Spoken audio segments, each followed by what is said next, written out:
एक गांव में एक गरीब किसान रहता था। वहां पर 2-3 साल से बारिश नहीं हुई थी, जिस वजह से वहां की सारी जमीन सूख चुकी थी। किसान बहुत दुखी था क्योंकि वो अपने जमीन के ऊपर कोई फसल नहीं उगा पा रहा था। सर्दी का मौसम था।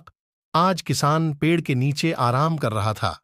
तभी उसे वहां एक सांप नजर आया। वह सांप अपना फन फैलाए हुए बैठा हुआ था।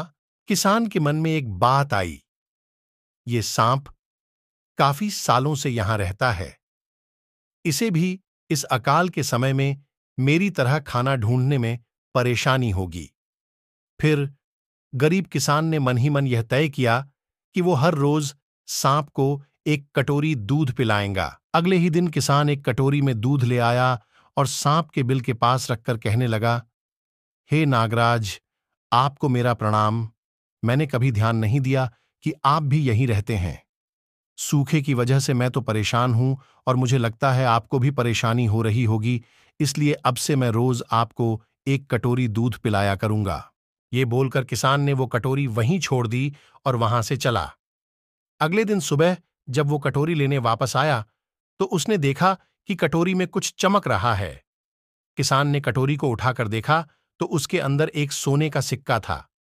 फिर किसान हर रोज सांप को एक कटोरी दूध पिलाता और अगले दिन सुबह हर रोज उसे एक सोने का सिक्का मिलता। एक दिन किसान को किसी काम से शहर जाना था और उसने अपने बेटे को ये जिम्मेदारी सौंपी।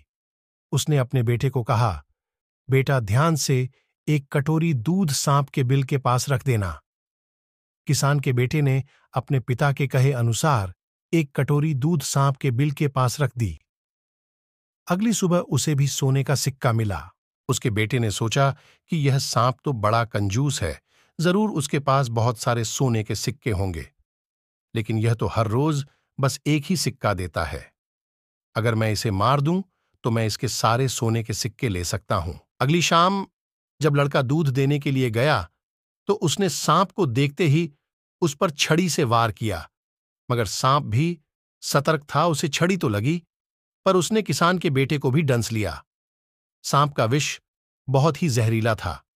देखते ही देखते किसान के बेटे की मौत हो गई और जख्मी सांप अपने बिल में वापस चला गया। जब किसान वापस लौटकर आया तो उसे अपने बेटे की मृत्यु के बारे में पता चला। साथ ही वह बहुत दुखी और क्रोधित होकर सांप के बिल के पास उसे मारने पहुंचा।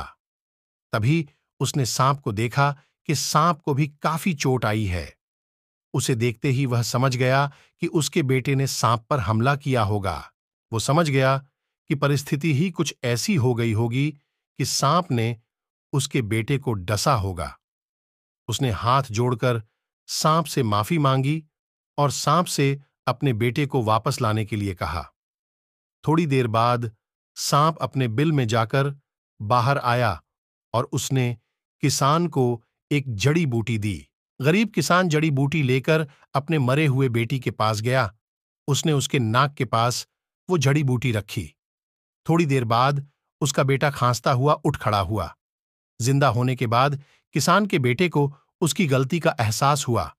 वो अपने पिता के साथ सांप के बिल के पास गया और उससे हाथ जोड़कर माफी मांगी और बोला, हे नागराज, मुझे क्षमा कर दीजिए। अब मैं किसी भी पशु, पक्षी या जानवर पर हमला नहीं करूंगा। मुझे क्षमादान दें। सांप ने भी खुश होकर अपना सिर हिलाया और वापस अपने बिल में चला गया। इस कहानी से हमें 2 सीख मिलती है।